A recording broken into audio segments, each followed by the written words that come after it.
Құрбан айт қалай тойланады?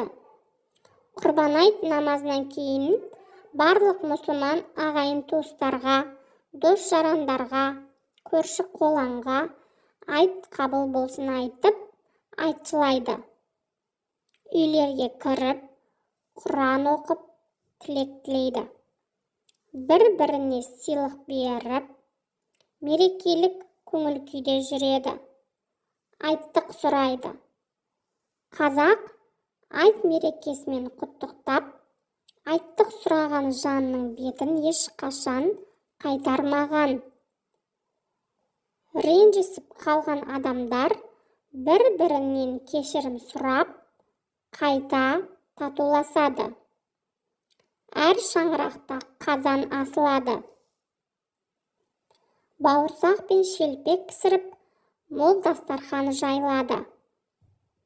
Сырқат кісілердің көңілін сұрау, жетім-жесір, мұң-мұқтаждарға қол ұшын беріп, оларға айттың қуанышын сездіру де сауабы мол іске жатады.